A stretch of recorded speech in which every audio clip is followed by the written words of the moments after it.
Bismillahirrahmanirrahim. Alhamdulillahi rabbil alamin. Wa bihi nasta'in ala umurid dunya waddin. Asyhadu an la ilaha illallah wa asyhadu anna Muhammadan abduhu wa rasuluh. Allahumma salli ala Muhammad wa ala ali Muhammad. A'udzu billahi minasy syaithanir rajim. Bismillahirrahmanirrahim. Alladzina yunfiquna fis sarra'i wad dharra wal kaziminal ghaiza wal 'afina 'anil nas wallahu yuhibbul muhsinin. Surat Ali Imran, surat yang ketiga, ayat ke-134.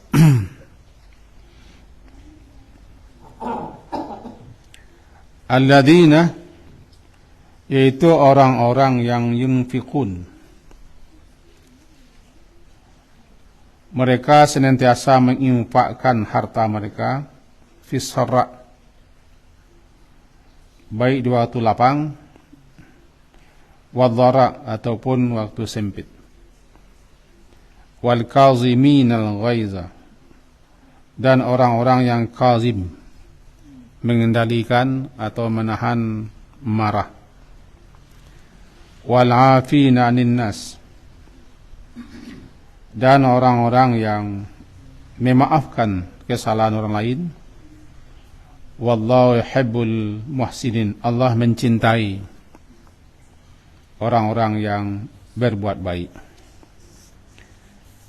Kaji kita pada malam hari ini, kaji wa malam kini, sesuai dengan judul yang diberikan dan kita sepakati malah, itu marah, mengendalikan marah. Apa nan marah tidak perlu kita kaji lah, tahu apa nan marah. Definisi marah pun tidak perlu kita ubah.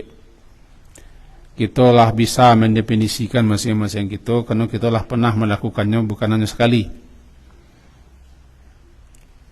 Bahkan berkali-kali kita telah pernah marah. Untuk itu baik salah definisinya seorang-seorang.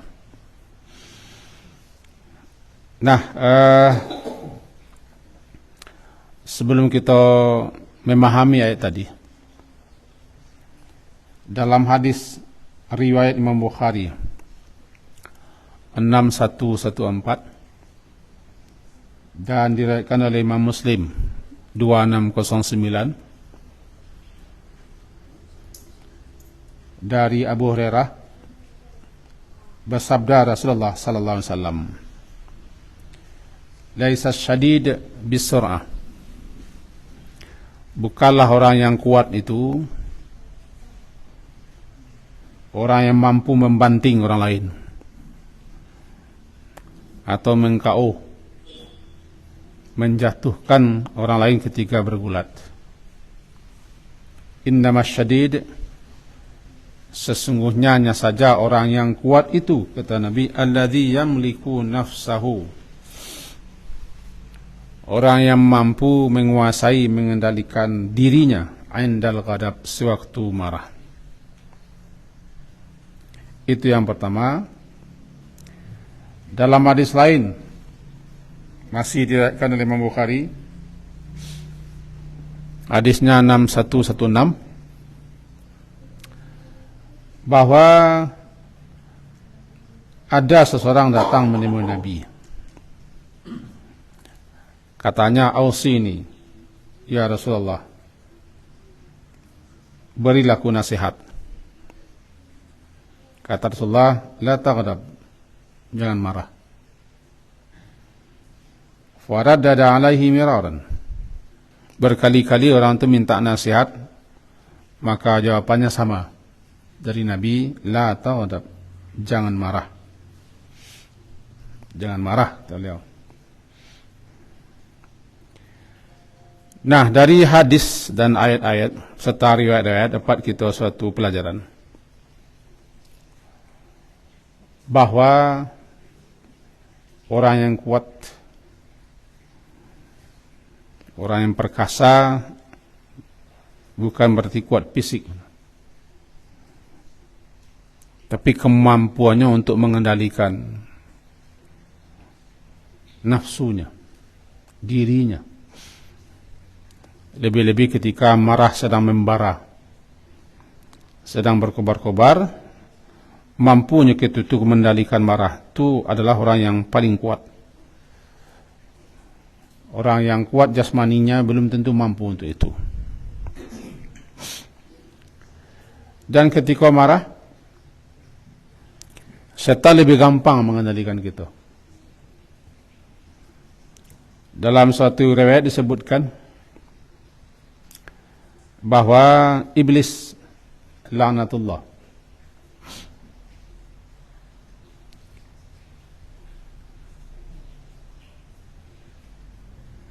pernah berkata dan menampakkan dirinya kepada Nabi Musa. Kata iblis ketika menampakkan diri ke Nabi Musa, "Ya Musa, hai Musa, iyyaka wal hiddah." Jauhi betullah kemarahan itu. Kenapa? Fa inni al'abu birrajulil hadid. Karena aku akan mempermain-mainkan orang yang marah atau orang yang sedang murka. Kama yal'abu sibyan bil qurrah. Sebagaimana anak-anak mempermain-mainkan bola. Kita ulang. Ya Musa, iyyaki wal hiddah. Betul-betul jauhilah marah atau kemarahan itu. Karena sesungguhnya aku gampang, mudah mempermainkan, mengendalikan orang yang sedang marah. Ndak ubahnya seperti kama yal'abus sibyanu bil qurrah. Sebagaimana anak mempermain-mainkan bola. Dan memang ya, ketika seorang marah, lebih-lebih marahnya memuncak. Ketika itu yang mengendalikannya bukan dirinya lah, setan. Sehingga tampilannya pun adalah tampilan yang tidak manusia, apalagi marah memuncak. Dalam sebuah riwayat begini, sebagaimana yang terangkan oleh Ibnu Qudamah, bahwa Zulkarnain yang terkenal itu, yang dicantumkan namanya dalam surat Kahfi, yas'alunaka 'an Zulkarnain, ketemu dengan malaikat.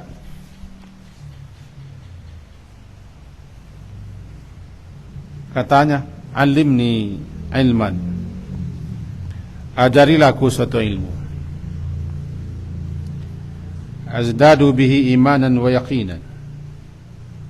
Yang bisa menambah keimanan dan keyakinan. Kata malaikat itu, la taghdab, jangan marah. Fa inna syaitana aqdar. Karena syaitan itu lebih berkuasa, lebih mampu dan lebih bisa mengendalikan, menguasai anak Adam hina yaghdab, ketika dia marah. Maka jika engkau marah, faruddal ghadab bil kazm, tahanlah marah itu, kendalikanlah marah itu sebisa-bisanya. Tenangkan marah itu secara perlahan-lahan, tuwaddah, perlahan-lahan saja, jangan buru-buru. Nukilan beberapa riwayat. Balik kita kepada ayat yang kita baca. Di antara sifat orang-orang bertakwa yang dijanjikan oleh Allah kepadanya surga, wa'iddat lil muttaqin. Surat Ali Imran tadi ayat 133 ujungnya berbunyi uiddat lil muttaqin. Surga yang luasnya seluas langit dan bumi dipersiapkan oleh Allah untuk orang-orang muttaqin. Cirinya, sifatnya satu, itu orang-orang yang senantiasa berinfak, baik ketika sempit, ketika lapang, ketika lai, ketika indak. Pokoknya berusaha terus berinfak. Dan itu tidak perlu kita jalehkan. Yang kedua, wal kaziminal ghaiza. Kau berkaji gitu. Kazimina. Wal kadhiminal ghaiza. Orang yang mengendalikan marahnya. Kazim.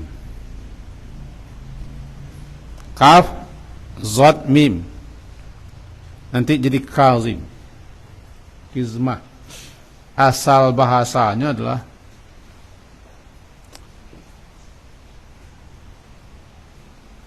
diam, tidak menampakkan. Dan juga makna kazim itu adalah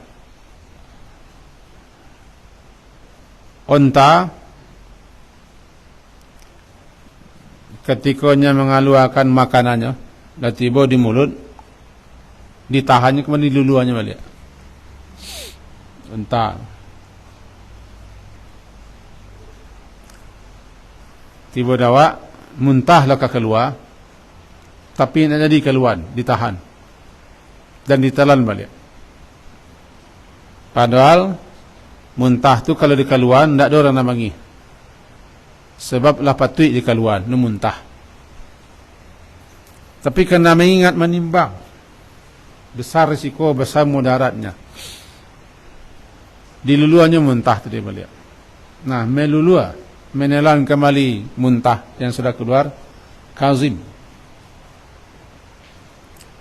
Kemudian terpakai istilahku untuk menahan marah. Marahlah berkobar-kobar, bangihlah menggumpal-gumpal, lapati dilapehkan, dilampiaskan. Dan kalau dilapehkan, dilampiaskan, tak ada orang nak marah, sebab lapati marah, lapati bangih, lapati berang. Cuma dia tahan, dia kendalikan, tidak jadi lapihan, tidak jadi dimuntahkan. Sama dengan orang yang mengembalikan makanan ke kerongkongan, ke perut, tidak jadi dimuntahkannya. Nah, orang yang sudah patut marah, mampu marah, ditampiknya marah. Kalau nya marah, tidak ada orang nan marah, karena lah wajar marah. Lah hampir keluar, ditahan, dikendalikan. Namanya kadhiminal ghaiz. Kadhiminal ghaiz. Orang terjemahkan bahasa wak di sikau, baca lihat terjemahnya dulu. Orang-orang yang mengendalikan kemurkaannya. Mengendalikan, terjemahnya begitu. Dan itu tidak sembarang orang bisa. Cari orangnya dulu. Termasuk ambau nak ngecek ke. Ini kau nelok nak kau. Kita simbaba, kau keluarnya. Tabi setan bangkit bili. Landa orang nampak dua orang ni. Intinya Kazim 134 Surah Imran, orang itu mampu melepaskan marah. Dalam patut marah, ditampiknya marah, dan orang pun tak dulu nak marah kalau nya marah. Tetapi tidak dilampiaskannya lapian, diluluannya balik, mau dia muntah. Kecil orang rasa kisah mui, dulu dia. Karena dia memandang Biarlah ditelan kembali. Memandang mudaratnya, akibatnya, bahayanya, nak rancak di dulu dia. Kaziminal ghaiza. Dalam sebuah riwayat hadis riwayat Imam Ahmad, Abu Daud, sahih hadisnya.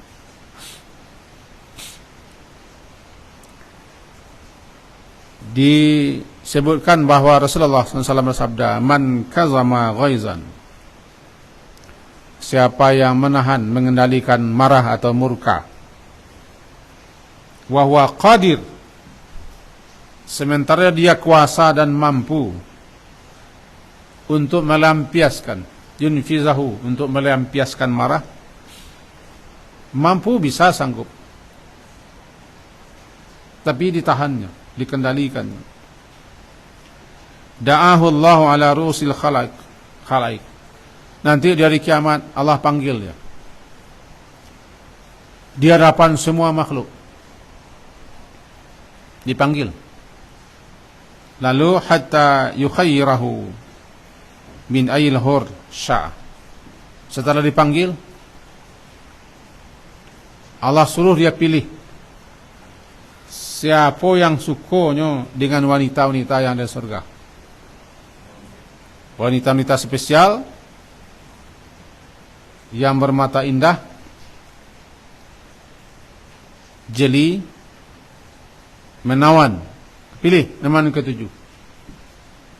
Aduh, dia mampu mengendalikan marah. Ketika patut marah, pilih tahannya.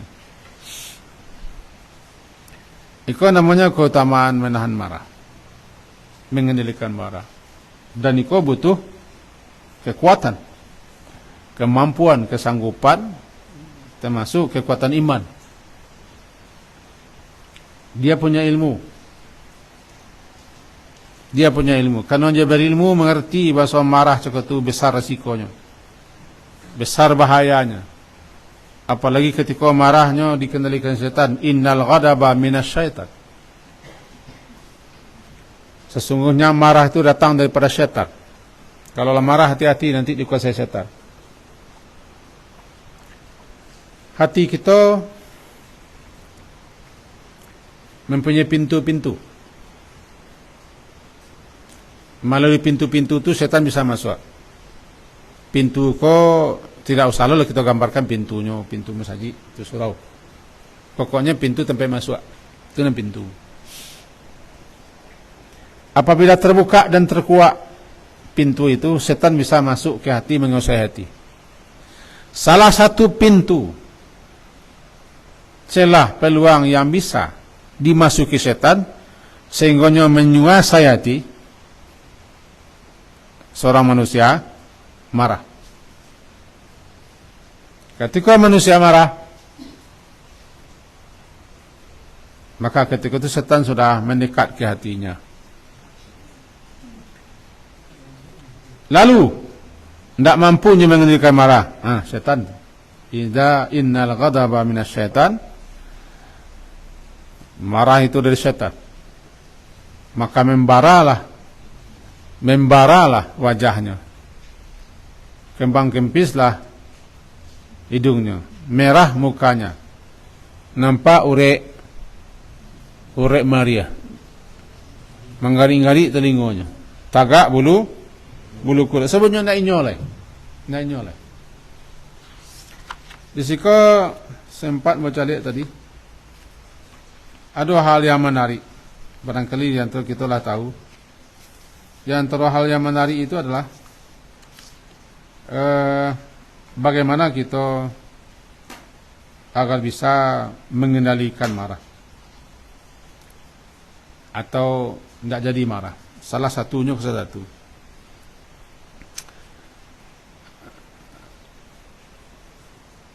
Hendaklah dia memikirkan, merenungkan, dan menggambarkan ketikanya marah. Bagaimana bentuk rupanya ketika marah.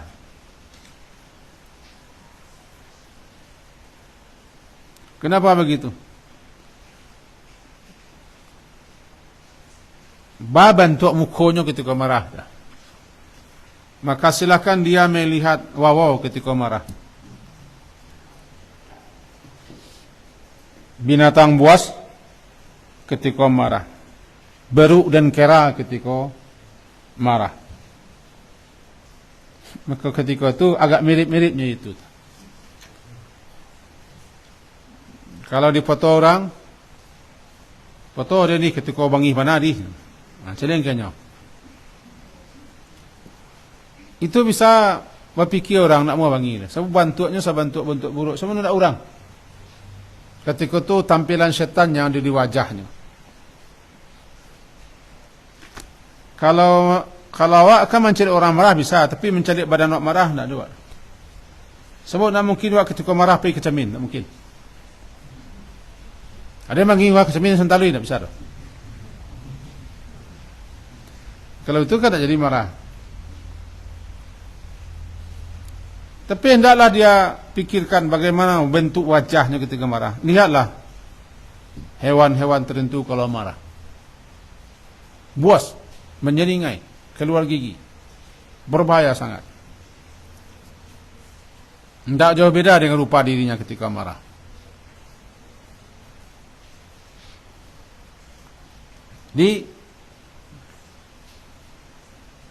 Intinya, ketika sedang marah, orang lebih mampu dikendalikan dan dikuasai oleh setan. Ketika marah, hatinya sedang terbuka untuk dikuasai setan. Makanya ketika marah langsung kita baca auzubillah. Wa imma yanzaghannaka minasyaitani nazghun fasta'iz billah. Apabila engkau dibisiki oleh syaitan dengan suatu bisikan, suatu rayuan, suatu godaan, maka cepat-cepatlah berlindung diri kepada Allah daripada syaitan. Salah satu bisik-bisik syaitan adalah agar kita melampiaskan marah.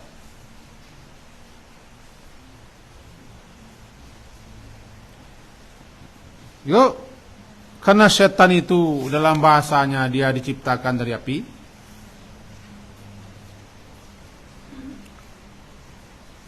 Ada juga yang mengatakan bahwa tindakan pertama padamkanlah api itu dengan jalan berwuduk.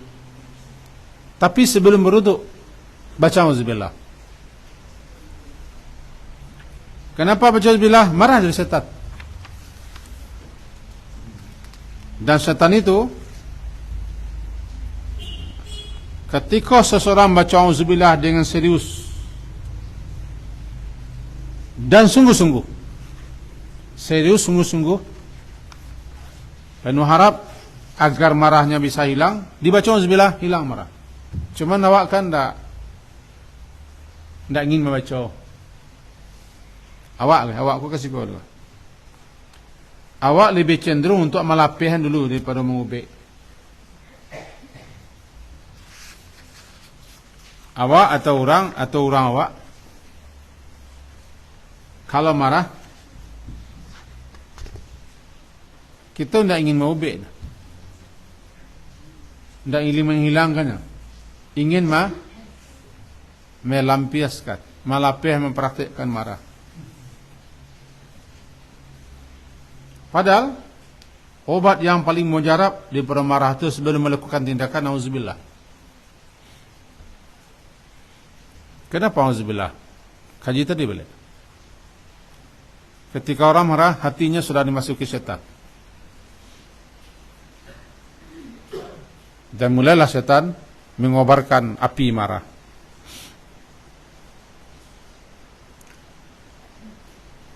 Nah, syaitan apabila kita baca auzubillah, dia takut, dia menghilang, dia menghindar. Sebab ketika itu kita lah betul-betul meminta, memohon, mengadu kepada Allah agar Allah melindungi kita daripada syaitan. Kan ada orang bertengkar dekat Nabi. bertangkar, sana bertangkar. Rupanya bertangkar aku nak kini ni. Dulu bertangkar. Dekat Nabi bertangkar. Salah satunya lah bangkak pun. Urik kau lah nampak tipis, lah marah mukanya. Tangkar hebat. Lalu Rasulullah bilang kepada yang lain, saya tahu jika dibacanya auzubillah, hilang marahnya itu. Rasulullah tidak mengecek korang nak marah dah. Beliau mengecek kena lain. Cuma terangah dino. Lalu orang nan mendengar kecek Rasulullah tadi bilang ke orang nan seramangi itu. Bahasa membaca auzubillah. Terangah dia mau kecek Rasulullah tu mah. Terangah dia mau kecek Rasulullah tu mah baca auzubillah. Tapi nyu nak ingin membacanya. Kata Rasulullah kalau dibaca auzubillah hilang marahnya. Itu jaminannya. Tetapi kita semua orang tu tidak ingin hilang marahnya, hilang melapihnya. Tak ingin melapihan. Lapih baru selesai. Anjali pupuah lu, biko ko anta jadi biko lu dagai kan minta biasanya.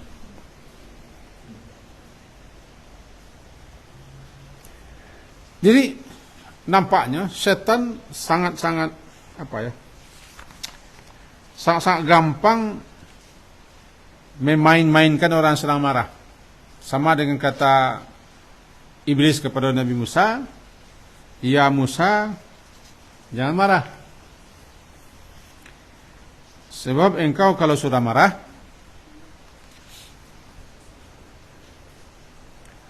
aku akan bermain, kata. Gampang bagiku apabila seseorang marah, al-abu, aku permainkan dia. Sama dengan anak kecil mempermainkan bola. Itu makanya orang marah tu bantuannya tidak bantu dirinya lah. Tidak bantu dirinya lah. Merahnya. Itu tindakan pertama kalau marah.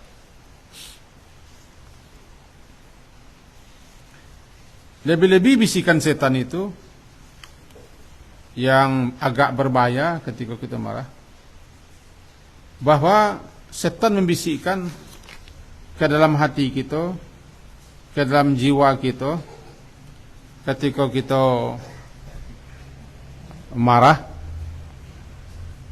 lalu kita ingin sabar, ingin menahan dan segala macam. Justru setan mengatakan, membisikkan kalimat-kalimat di hati kita, amuah miang, lamah na wak durang ta. Memang tak basaga hijau bentuknya doi. Itu kan bisikan setan. Bisikan setan, tak orang lain. Setan bisikan. Sabar mek.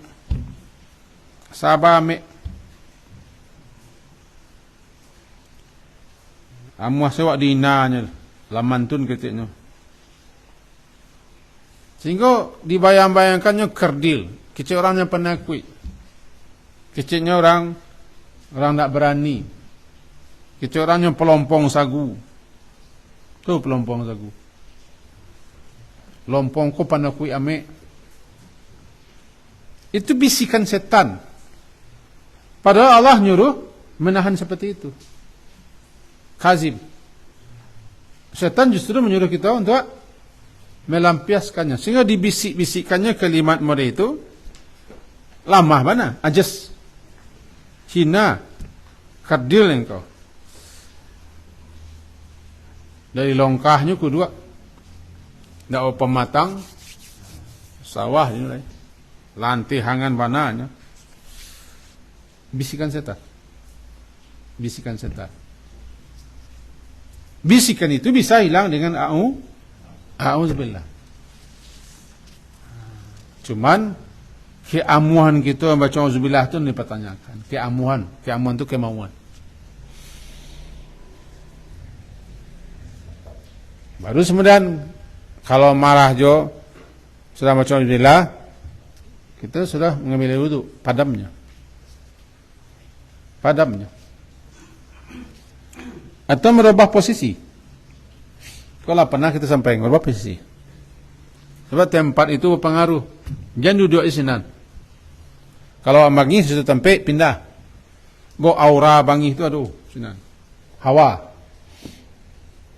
Bangi duduk gua. Selagi duduk sikonyo masih ada marah siku. Tagak. Yang paling ancak, tempelkan pipi ke lantai, ke tanah, supaya kembali tanah itu meredam marah, menyadarkan kita di tanah meredam marah. Rubah posisi, cacam pipi ke lantai, ke tanah bagus, marah. Dan kalau solusi supaya jangan marah lah banyak, kita lah bisa saya baca. Masalahnya lah, kenapa kita marah? Marah yang diizinkan kau, marah kerana Allah. Boleh kita marah kalau agama Allah dihina, syariat Allah dijelek-jelekkan, Rasulullah dicaci maki, marah, itu marah kerana Allah. Perang itu kan marah, perang marah. Itu Hamas itu kan marah. Sebut assalamualaikum lah diinjak, marah. Marahlah ketika harus marah. Ketika harus marah kita nak marah, kita namanya dayus. Tiba di rumah dayus namanya. Ndak udah sius tuh, dayus.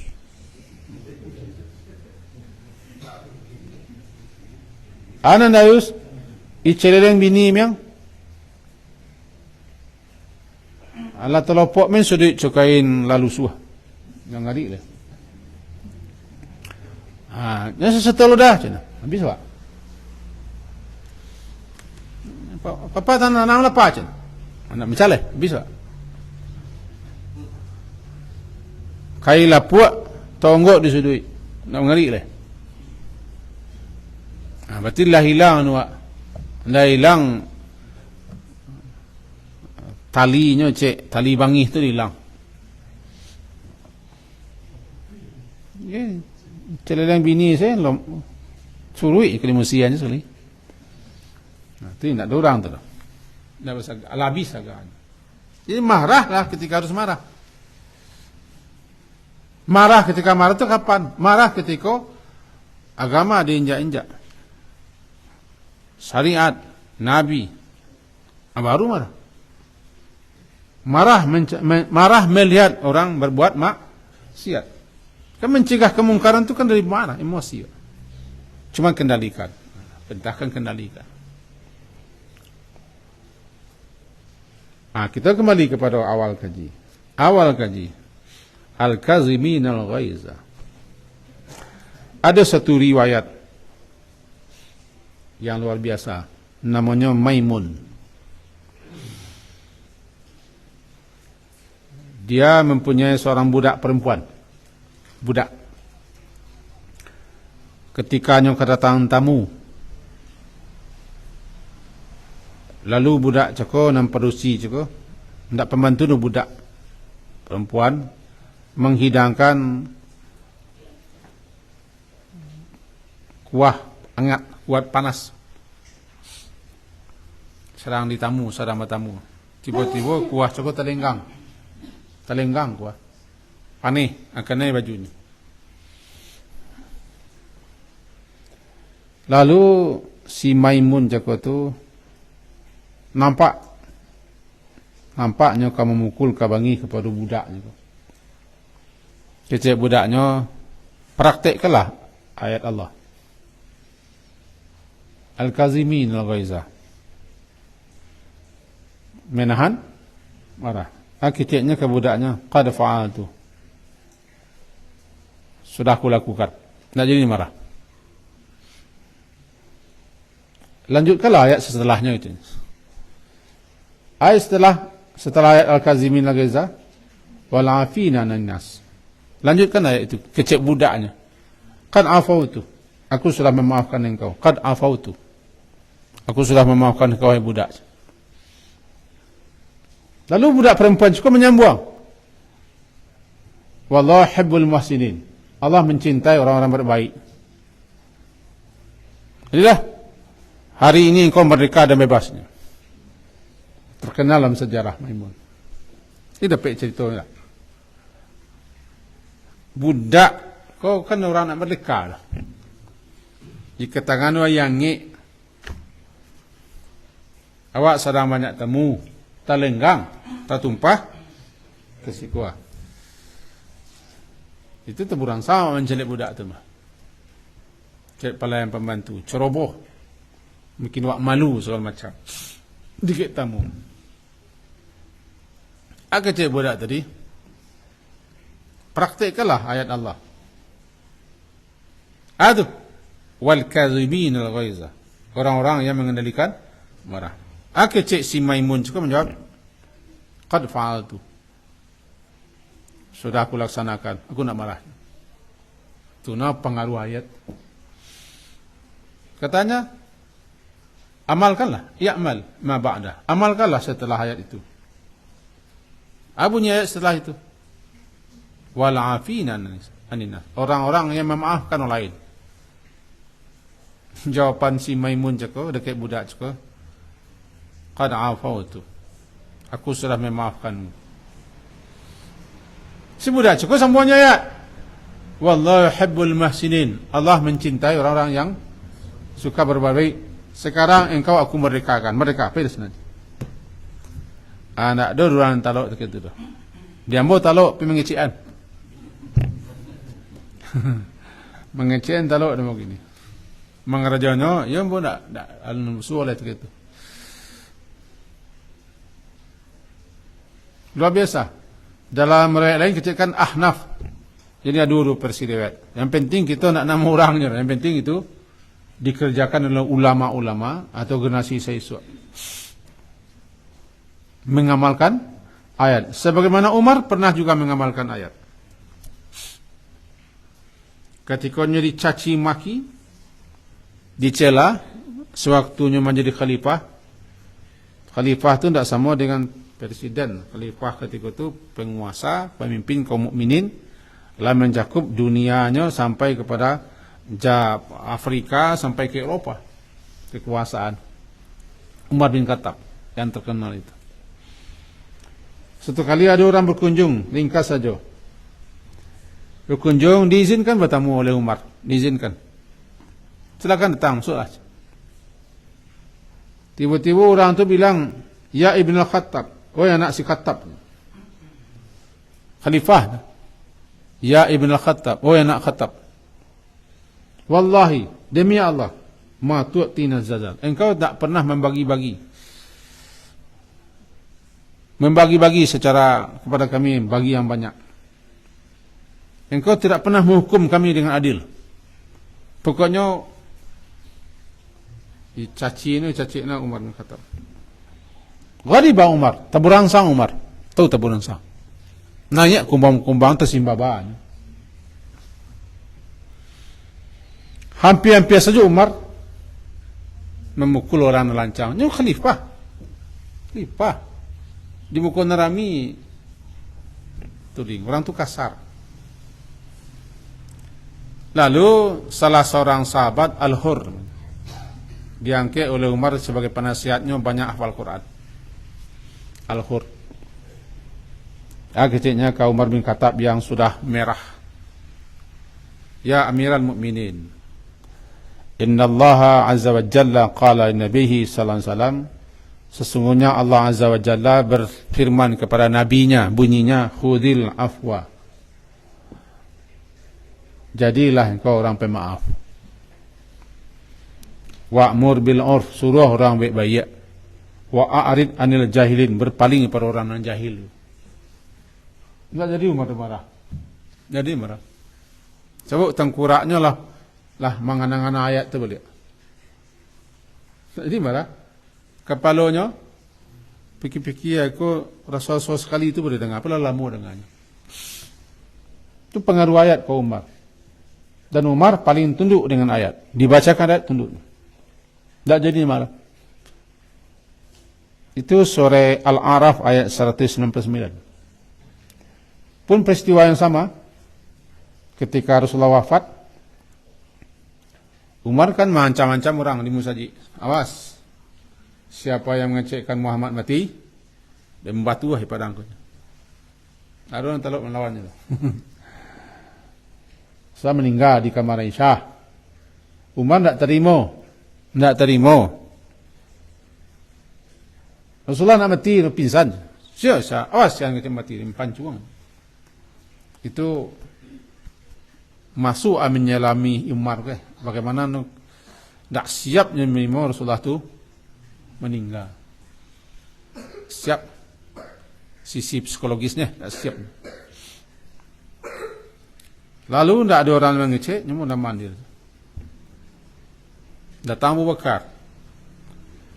Bakar Siddiq, ketika Rasulullah sakit, parah, yang permisi untuk mengunjungi istrinya di luar kota Madinah. Diizinkan Rasulullah yang sakit. Ketika Rasulullah kan di pangkuan Aisyah. Rupanya sepeninggal Abu Bakar, Rasulullah meninggal. Capek diberitahu orang ke Abu Bakar. Lalu Abu Bakar datang. Dicaliaknya Umar sedang mancam-mancam orang banyak. Masuk Abu Bakar ke kamar Aisyah, di mana Rasulullah terbaring, diciumnya pipi Rasulullah. Engkau tetap harum hai Rasulullah ketika hidup ketika mati. Lalu keluarnya dibacanya ayat, siapa yang menyembah Muhammad sudah mati. Tapi siapa yang menyembah Allah masih hidup dan tetap hidup. Seakan-akan ayat itu baru sekali itu Umar mendengar. Luruhnya pengaruh ayat. Pengaruh ayat.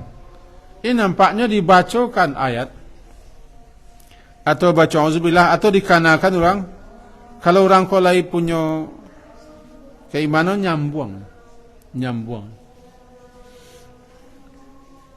Tapi kalau nak punya itu, bangino kawak. Mengucap lah Pak, ngucap di kau macam. Itu lagi jawab. Awak ni sanga, kan? Balik ke bawah dia. Itulah auzubillah hari kau macam. Dan seterusnya. Tapi penting. Jadi dapat kita intinya bahawa kemampuan mengendalikan marah tergantung dengan kekuatan iman.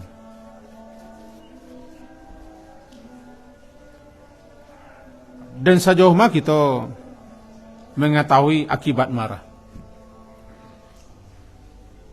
dan bagaimana nanti akibatnya lo kita terima daripada Allah kalau Allah nan marah.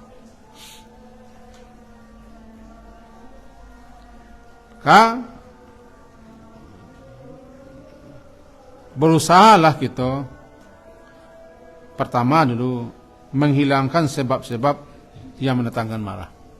Itu dulu. Kecewakan orang lain, kawan, termasuk ke pasangan awak. Kecewaan kalau kau laku, kau kerja, kau perbuatan, kau amor nak misalan ni mor. Beko naik sepaning mo ya. Itu usaha tu. Jika kalau kita nanti mangko orang bisa bangi mak kijing ke orang tu. Ambos besi itu bisa, kalau lebih dari itu bisa terima. Kijing ke orang. Kalau rumah kecil, kalau mau duit kau bayar kau ya. Alas kali kau datang jangan kerjaan lagi kau. Kau kalam kau Allah di dalamnya. Incarain kau 1000 kali kau nya. Macam susah kan? Jangan rumah. Saja.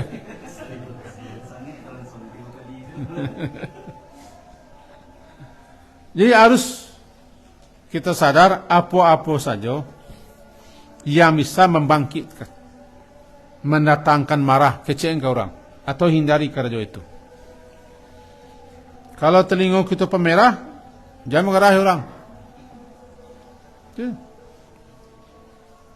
Awak teling lampu sen awak coy duit. Awak tagih ayo. Marah. Ni pagaran orang, ini lampu sen. Lampu sennya ndak, lo kuning loh. Merah. Wah yo. Jangan gara-gara orang. Jangan main, jangan melolok. Ketika awak diskusi, ketika berdebat, tagak mari-mari awak. Awak mana-mana orang kalah. Jangan berdebat juga. Itu caranya. Pokoknya jangan lakukan, jangan kerjakan sesuatu yang akan bisa membangkitkan marah kita. Ubek itu dulu. Lalu pikirkan efek marah, bahaya marah. Dan alangkah dahsyatnya kita dikendalikan oleh setan ketika marah. Lalu ingatlah fadilah, keistimewaan, keutamaan menahan marah. Tadi dah kita bacakan sebagian. Berarti betapa tingginya nilai fadilah, keistimewaan orang yang mampu mengendalikan marah. Akana ko fadilah ko. Ingat ko kena ko. Supaya kita ketika marah capek bisa dikendalikan. Dan tahu luak au be no. Au be. Kamu punya kawan di sekolah. Hanya asam murid. Asam ku tak boleh bagi lo. Asam murid, asam sundai, asam sulfat okay mah.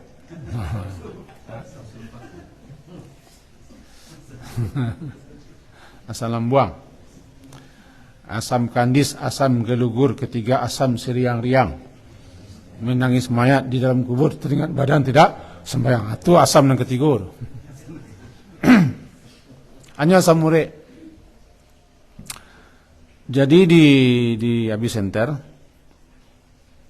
ketika ada makanan lama-lama, tapi nempantang orang asam murid, panggilnya. Mana menjamin namanya lah, menjamin namanya lah. Mudah-mudahan terangannya.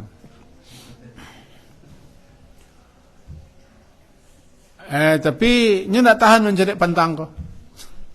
Kacang tanah bagoreng. Itu pical pakai kuah kacang. Di dapur sekolah. Rupanya jakun kalau menggerik sekali mencari. Ini suka ngemil. Kecil kawan, pilih samurek, kau pentang kau, kan pentang kau. Nak ubek ni lah do kau je, kan ada ubek ni lah lagi habis. Kau pernah makan ubek kenyus kotak, jadi dah tahunya ubek ni sekali. Ini kaji kita itu. Hendaknya kalau marah kau tahu ubeknya. Kalau kau bangi capek cari ubeknya. Makanya kita pergi bicar. Makanya kacang tujin ke sambal ikan teri. Kan lama. Kacang tujin cambuang ikan teri. Lagi lado-lado tangguang. Santiang lama ngemil. Ini bawanya pulang. Bawa pulang. Di sini kawan. Kau angku tingkat lo. Ndak ubeknya lagi habis je. Sakit bukan makan ubeknya. Intinya itu kalau kau bangi cari ubek sekali. Stadion ubek ni sekali. Kau kambuh lo jantung lo kau. Ubeknya uzbillah. Ubeknya bau luar. Ubeknya berubah posisi. Itulah ubek. Kaji kita itu nuduh. Mengenang-enang sih. Mudah-mudahan kita orang pemarah. Sebab ayatku bisa diamalkan kalau kita pemarah. Kalau nak pemarah kita tahan. Orang yang mengendalikan marah tentu harus marah, tidak bisa. Jadi itulah kaji kita, judulnya itulah. Semoga berfaedah dan manfaat. Orang yang menulis judul tidak datang lah malam ini kan. Diakhiri. Oi.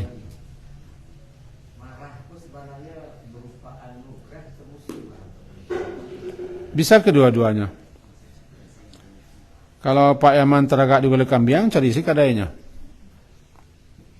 Kadai mak marah namanya. Marah kau harus ada. Kalau tidak pemarah, Ndak pematang sawah. Ndak basagai juga. Tiba di badan ndak betulang wak. Tiba di karuang ndak berisi. Di celelehnya dia mak pejah. Ini. Tangga suara gelembong sekali. Satu lepas cina. Apa? Apa Iman? Dia bawa kupar lain. Ada satu marah. Jadi tidak bermarah berbahaya, tapi jangan pemarah. Yang sikapnya lah pertengahan. Marah ketika harus marah. Ketika harus marah, marah. Kapan ketika harus marah? Itu dia. Ketika mencelik kemungkaran. Tapi dalam prakteknya kadang awak marah itu kadang tidak sesuai dengan posisi kesalahan yang dibuat oleh seseorang. Itu tidak masalah nih kok. Tidak masalah itu. Justru itu nerencak. Barencaknya.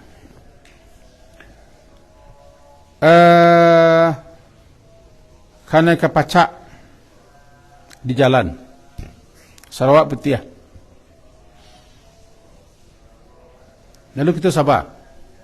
Kan rencana. Nak rancaknya bukan kita doanya. Tentu terjadi lepak. Ini rancaknya. Nang kejadian ni Pak Yaman. Kasus ni. Awak suka marahku melebihi kadarnya. Itu ya. Kadar. Kau nak dikurangi. Itu nak dikurangi. Bah mengurangi kana-kana fadilah. Kana-kana keistimewaan. Kana-kana pahala. Kana-kana bagaimana nanti sikap yang paling bagus yaitu mengendalikan marah. Supaya nanti kalau Pak yang ingin kawin je dengan bidadari-bidadari yo kan marah. Kan nanti kan disuruh adalah pilihan. Siapa yang mampu mengendalikan marah di saatnya harus marah, tapi bisa mengendalikan marah. Di hari kiamat nanti Allah panggilnya. Pilih nama yang ketujuh. Wanita-wanita cantik cerita surga kau. Karena itu sekali. Pada gagal loak. Pada gagal loak mambiak tu kena.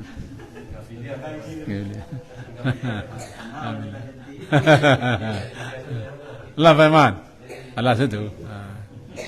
Jadi itu malam ini semoga berfaedah dan manfaat. Diakhiri subhanakallahumma wa bihamdika asyhadu an la ilaha illa anta astaghfiruka wa atubu ilaik. Wassallallahu ala Muhammadin wa ala alihi washabbihi ajma'in. Alhamdulillah.